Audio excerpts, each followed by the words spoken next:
Hi guys. So our study was on the impacts of the picture superiority effect and cognitive load on memory.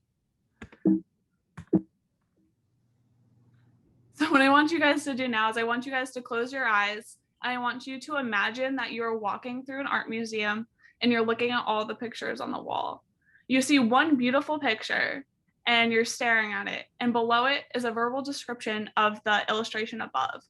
Which one do you think you're going to remember more details from? Do you think you're going to remember more details from the picture, or do you think you're going to remember more details from the verbal description? According to the picture superiority effect, you're more likely to remember the details of the picture than the written words below it. So now we're just going to talk about a few key concepts that are important to our study. Like Jill said, one of which being the picture superiority effect, and that's a main topic in our study. So the picture superiority effect is the phenomenon, sensation, and inference that picture and or images are more likely to be remembered than words. So there's been a lot of literature and scientific research done about the superiority effect, and it has been proven to be true even in those with mild cognitive impairment. So that could be autism, Alzheimer's, dementia, etc. Traumatic brain injury, so that could be brain tumors, concussions, anything of the sorts like that. And sensory processing disorders, so that could be anything from auditory and imaging processing disorders as well. And this could be assessed in multiple ways. And in this case, it's an accuracy recall test. So another key concept in our study is working memory, and this has to go along with cognitive load, which is going to be talked about in the next slide. So working memory is a cognitive system with limited capacity and utilized for the execution of cognitive tasks. And what's a key note about this is that it's only sufficiently works for around 10 seconds, and thus cognitive load has a significant effect on working memory as opposed to long-term memory. And that is a note from one of the literatures that we used in our study. And working memory is important for rational reasoning and decision making, which humans use all the time in our day-to-day lives. So the next variable that we looked at was cognitive load. So cognitive load is the level of difficulty an activity places on the cognitive abilities of an individual. And within cognitive load, there are two different factors. So causal factors are pretty much everything outside of the task. So that may include time pressure, reward systems, and environmental pressures, while assessment factors have to do with the task and how the task impacts your cognitive abilities. So cognitive load is often difficult to measure because so many things can contribute to it. But when you focus on one aspect of cognitive load, you're more likely to find like a difference in how cognitive load affects someone's abilities. And additionally, cognitive load activates many parts of the brain. And one of our resources that we used talked about specifically the thalamus and the cerebellum. So in combining cognitive load and the picture superiority effect, we wanted to see if both had an impact on the accuracy of recall. So in terms of the participants in our study, we had a pretty large sample size, which we're pretty proud of. There was 164 participants. We did use convenience sampling as opposed to random sampling, but there were 41 participants in each condition. We had 4 conditions in our study, and there was 123 females, 40 males, and 1 non-binary participant.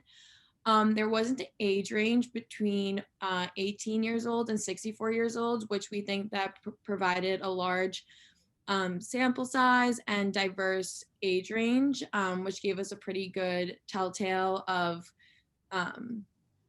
sample and who was really involved in this study. There was 155 white participants, 1 African American or Black participant, 4 Asian participants, and 6 others, which again provided a huge diverse range and also just gave us a really good sample size. So as Kate said, our participants were conveniently sampled through social media via text, Snapchat, Facebook, and other forums.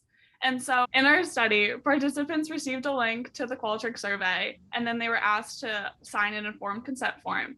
And then once they signed that, they were put into two conditions. Either they had an image condition or a word condition. And so you could see here that they either viewed the image or they viewed the paragraph.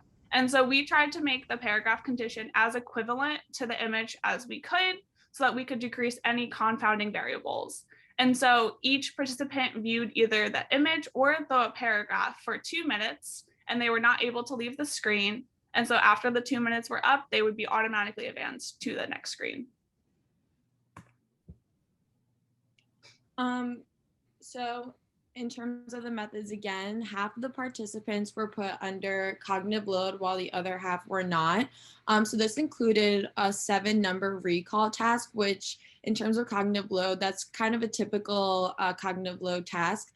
So in the next slide, you could see the cognitive load number task that we gave to our participants. So half of them were given this 7-digit number. It was 5108237.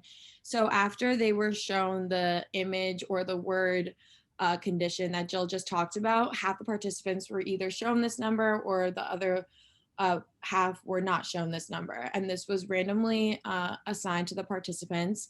And they were shown this number for 2 minutes. And if they, on the next screen, they were asked to recall this number. And when they were asked to recall the number, they could either recall it in any number of time that they wanted to.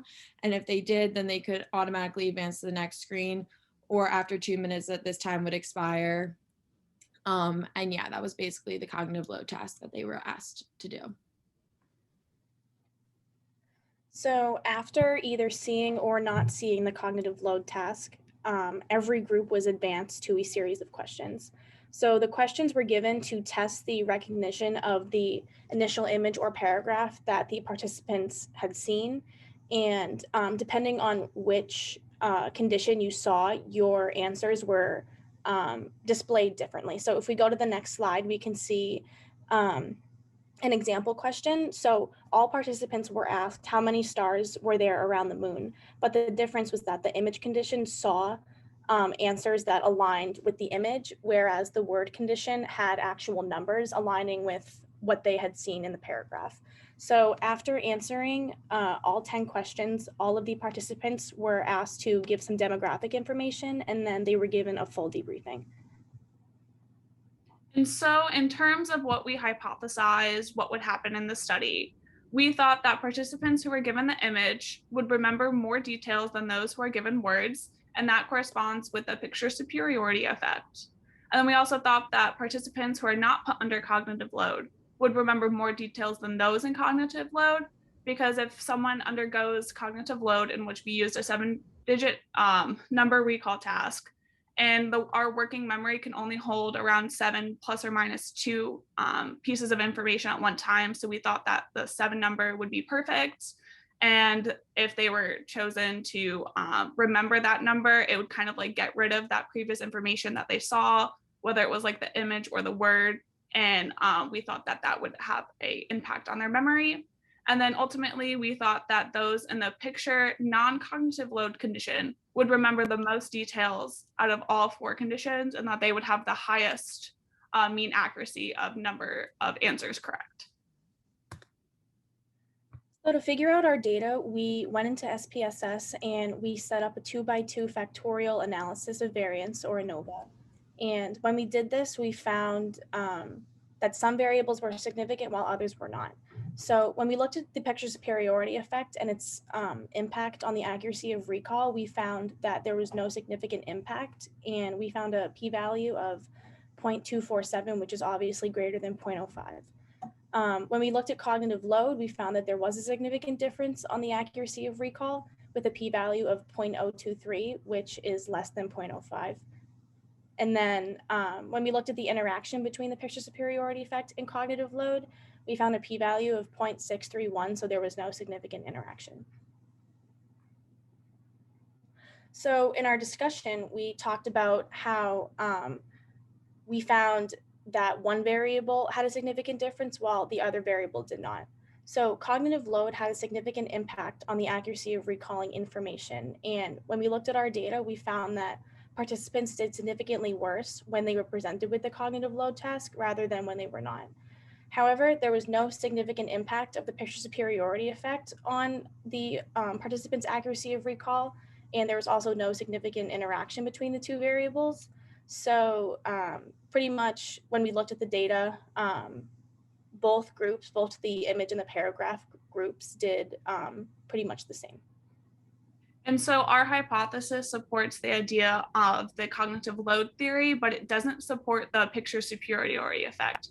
And so a couple reasons why we thought that the picture superiority effect was not seen in our results is that our images are very inconsistent, whereas one image may be really big and one image may be really small. And I'll show you, and you could see that in the image that we showed before in the previous slide, whereas like some images like the cabin is very big and it's centered, and the flowers in the background are very small. And I know in a lot of literature, we see that all the images used are very consistent in size. And so we thought that if one image was bigger, it may draw more attention to that. And so that's why there could be some inconsistency with the mean accuracy.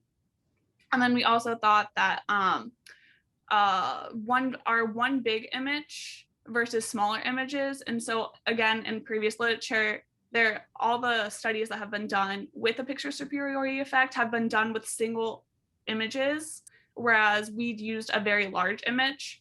So we kind of thought that maybe it might have overwhelmed our participants viewing one big image rather than individual smaller images.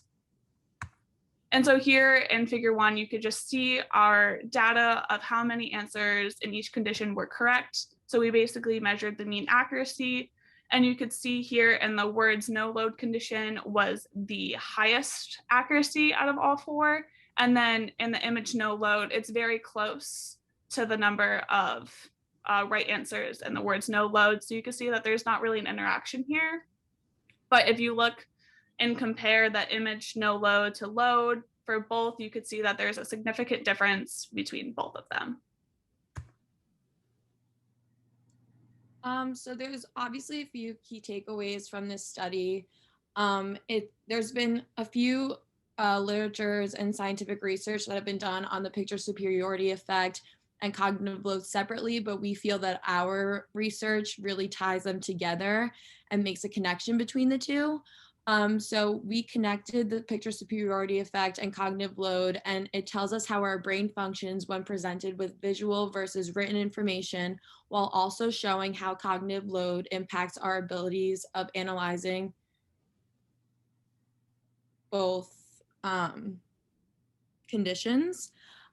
It's also important to know that cognitive load does have a significant impact on the human brain for areas of our lives, such as healthcare, the classroom, and our everyday occupations. So it's important to note that cognitive load does have a huge impact on our ability to recall information, and that too much cognitive load can hinder one's ability to remember things, and that's important in policy making, administration, all that, all those areas in the world. So we need to take that into account.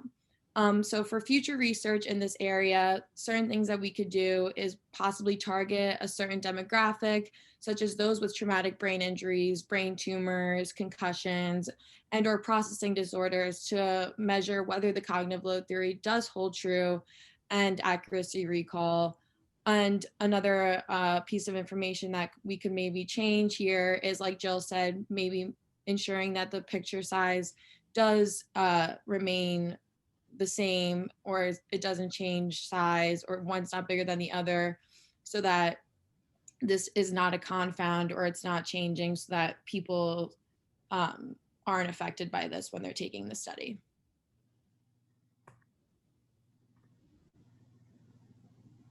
Thank you.